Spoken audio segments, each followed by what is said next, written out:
Здравейте! Преди Коледа ви обещахме да направим специално издание за нашите успехи. Разказахме ви за проектите и участията ни в радиа, телевизии, проекти и състезания. И сега е време да ви ги покажем. Направихме нещо подобно на хроника. Дано ви хареса. Започваме с едно пътешествие из дълбините на София. Да, и така може да се каже, защото обиколихме столицата ни и открихме места, които никога не сме подозрели, че може да са в града, в който сме родени, учили и разхождали. И то под носа ни. И от всичките си обиколки направихме за вас дигитална карта на София. Нека я видим. Иване, ще ни обясниш ли? Тази карта е резултатът от нашите обиколки по проекта Млад откривател, който направихме с фундацията на госпожа Лили Старева. Нарисува я Алек, а върху нея поставихме активни точки на местата, които посетихме. Ако кликнете върху някой от тях, може да видите нашите страхотни видеа. Но най-вече да усетите преживяванията и емоциите ни. Може ли да натисна първа? Да, нали си дама?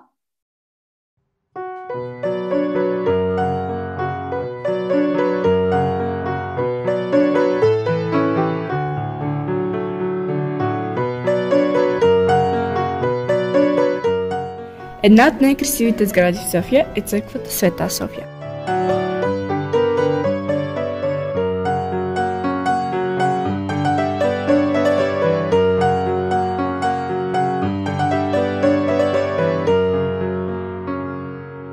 От огромните дървета може и да не я забележите в началото, но после няма как да не се възхитите на невероятната й архитектура. Още повече, когато разберете, че тя е построена още през 6 век като умалено копие на Константинополската Света София. И то от великият Юстиниан I. Вижте какво открихме в подземията й.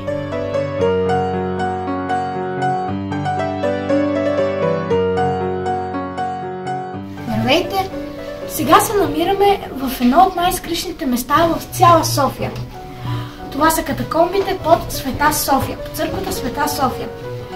Тук през 3-4 век някога хората са погребвали своите роднини, но не сам.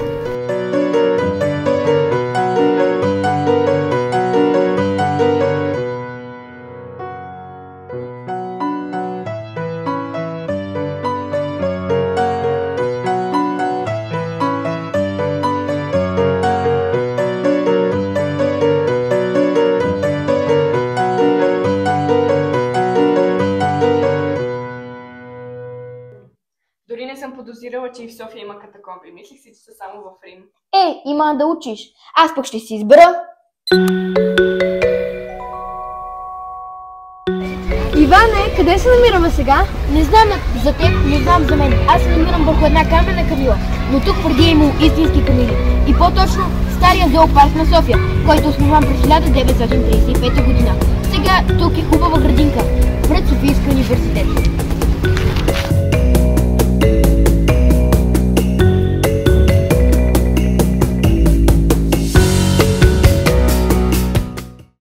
Ти пък избра себе си. Да, ма знаеш ли, че на средата на София има зоопарк? Не, благодаря ти, че ни го каза. И сега 3 за щастие.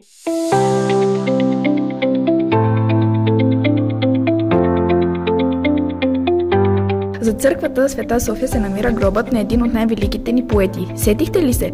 Да, става дума за патриархът на българската литература, обожаван още при живе от всички българи – Иван Вазов. И сега открихме отново едно доста неизвестно място за софиянци. Това е именно гробът на Иван Вазов. Той е починал през 1921 година, 22 септември, като погребението му е било изключително тържествено. Събрали се много българи и дори е присъствал цар Борис III. Смятайте наистина каква значима личност е била по това време. Камъкът, който виждате, който му служи като погребална плоча, е именно поискана от него, защото се смята, че този камък, когато той посещавал Витоша, той отсядал на този камък и на него писал някои от най-известните си произведения. Тежал от 10 тона и са го превозили с 6 коня. Изключително място. Това беше от мен, Тошко.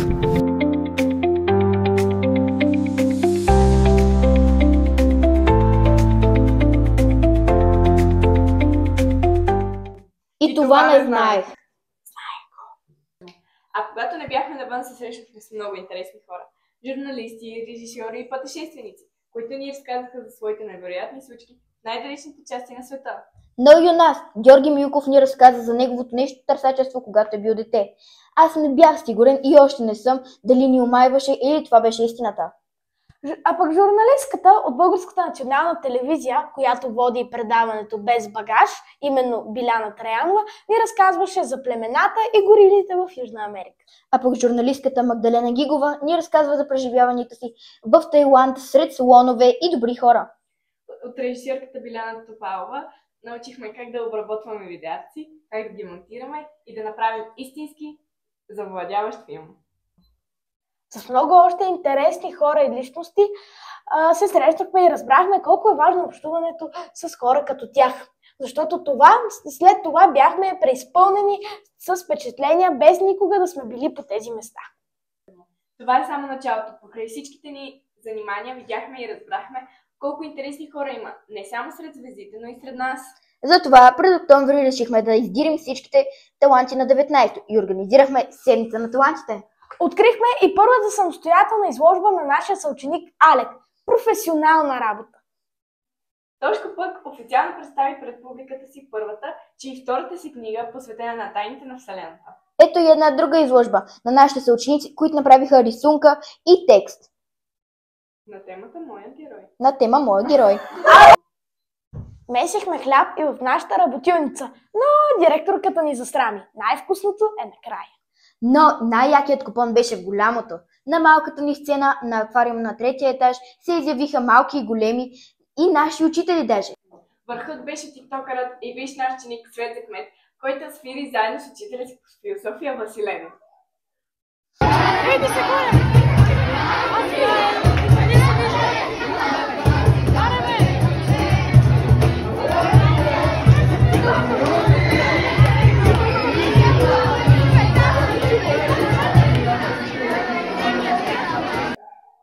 Още много неща може да ви покажем, но няма да ни стигне времето за едно тайно видео при прослушването в стаята по история.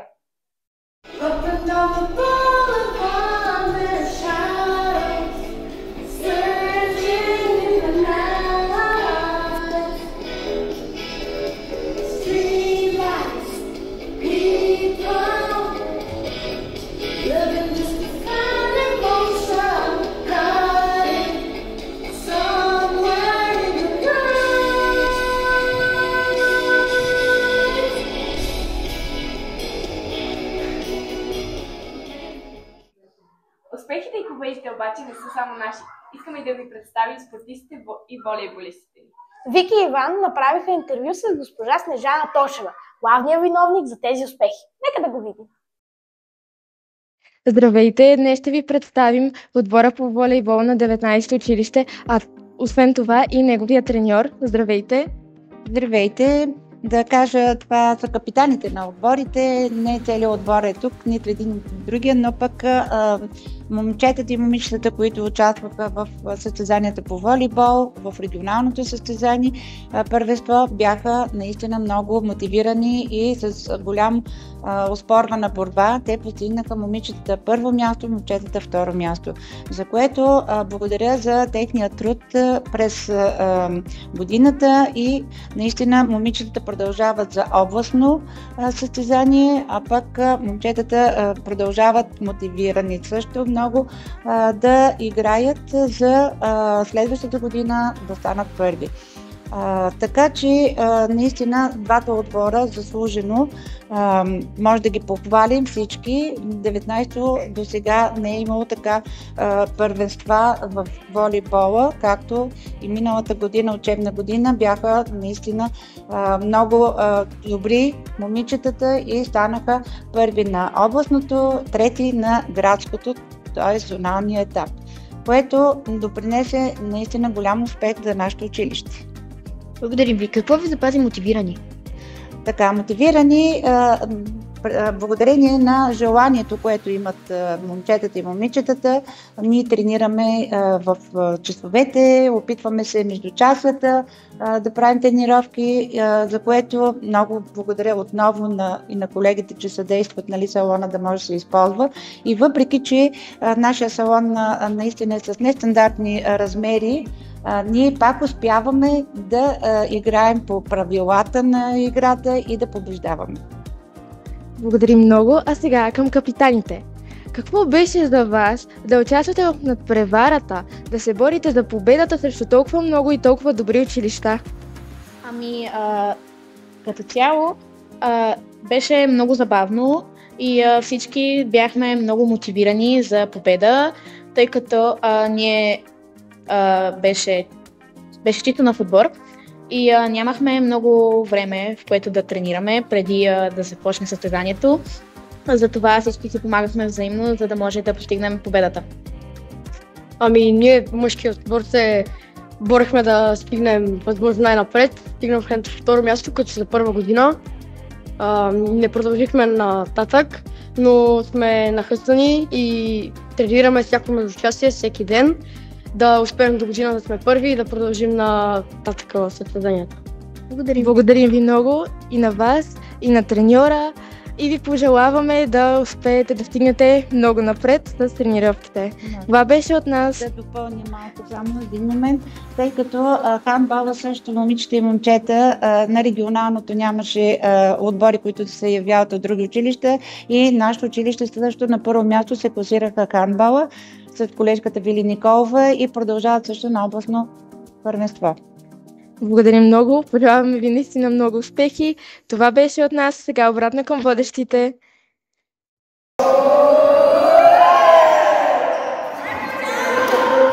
Благодаря ви! Пожелаваме ви още големи успехи и през новата година. И не само по волейбола. Хареса ви, нали? Но мисля, че ще ви хареса и още едно истинско интервю. Този път за нас. Представяме ви най-добрия екип в телевизия Евронюс. Ние!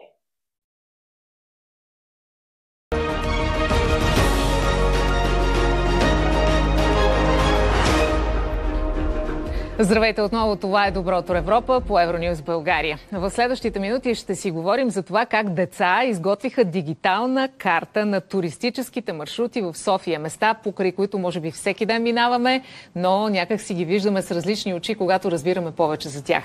Сега в студиото е Ангелина Анастасова, която е преподавател по история, Алек Юрданов, Майя Славчева и Тодор Ангелов. Добре дошли на всички ви. Как започна всичко? Всъщност как госпожата успя да ви запали? Един ден госпожата ни каза: деца, оставате след училище. Ние бяхме 2 класа и не знаехме какво се случва. Всеки трябваше да се прибере, за да си направи домашните, но госпожата каза: отивайте в презентационната, оставате и слушате. И работим. Да. И какво последва? Дойде госпожа Старева и започнаха да ни разказват за това, което ще се случи. Което е какво? Именно този проект, първоначално, първата ни среща ни запознаха. Първо, разбира се, с проекта ни обясниха за млад откривател, че всъщност в този проект ще се стараем не само да открием физически, но да открием и себе си, нашите ценности, нашите интереси. И вследствие на няколко седмици каниха много интересни откриватели, журналисти, такива, които са пътували изключително много и са видяли изключително много. И често казвам, тези истории нас доста ни завладяха и ни предложиха и ние да се впуснем в магията на откривателството, с именно да открием историята на нашия град, именно на София. И така също стръгнахме вече по-обстойно да се занимаваме с проекта, все повече да го мислим и накрая да се получи резултата, който всички очаквахме. Поканиха ни и в Националното радио.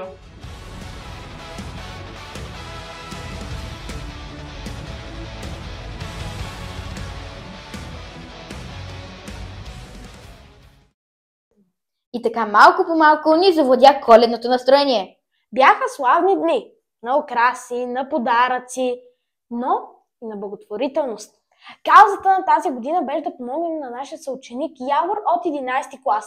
За него училището ни организира толкова много инициативи. Включихме се и ние с интервютата за кампанията в нашия вестник 19histori.bg и коледните издания на 19 TV. А на коледния базар участвахме всички. Ето, например, 6 Г клас.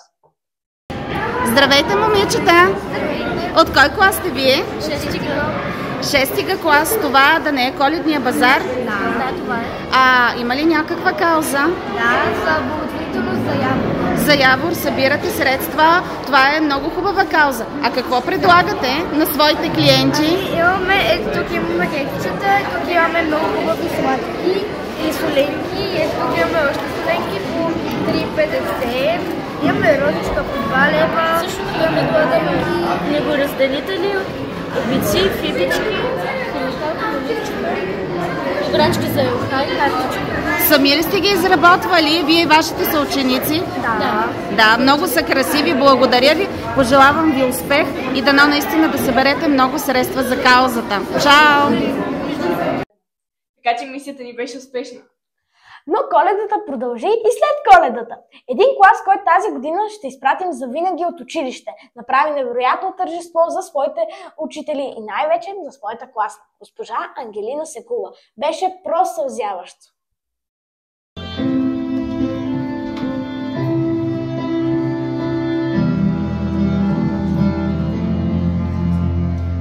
Take your eyes off of me so I can leave. I'm far too ashamed to do it with you watching me.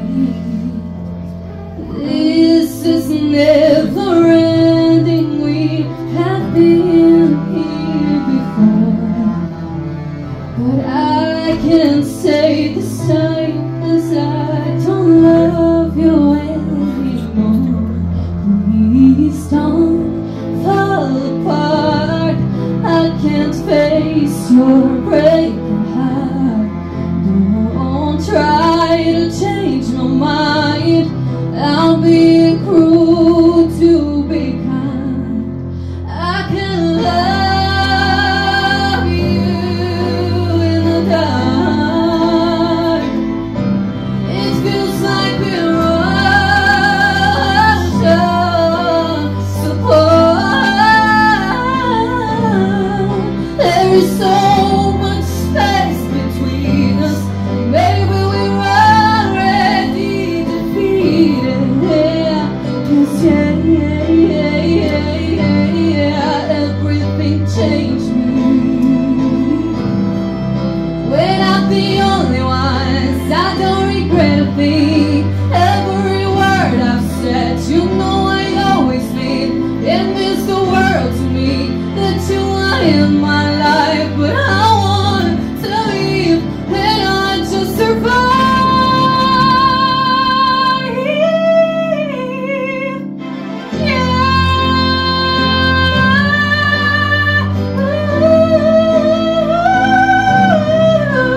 И накрая нека вдигнем адреналина с коледните ни концерти, голямото междучасие и големи ни концерт. Приятно гледане и до скоро! Чао! И до скоро!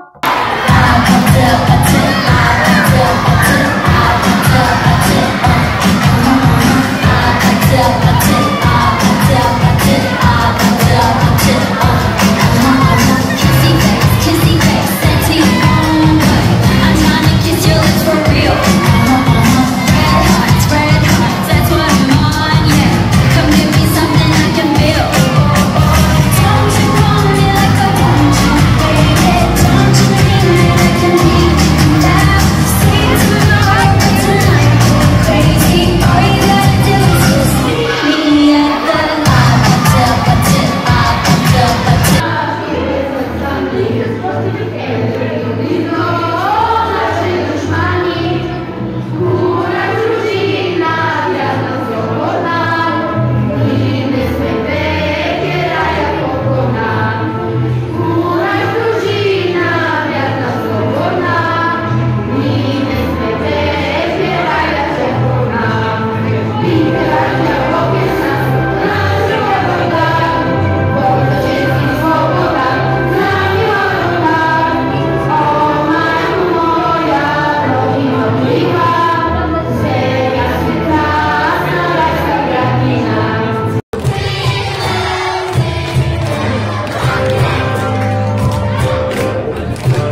Ти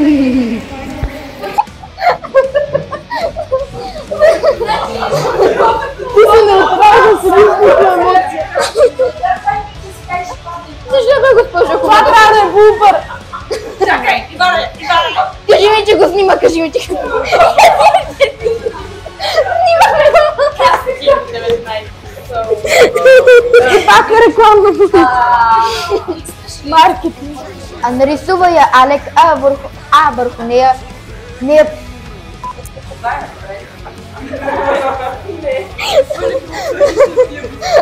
аз имам синдром на лудия смях. Не, той не се има истеричен смях, който много ме греби. Иван, стига. Иване, губиш времето на целиятка. Иване, ще се уволни, моля. Тази карта е резултатът от нашите обиколки по проекта Млади откривател, който направихме заедно с... Защо ми кажеш така?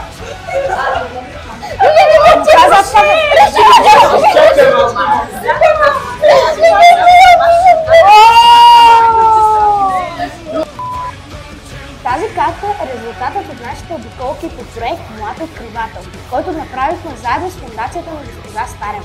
Нарисува я Але, а върху нея поставихме активни точки на местата, които посетихме.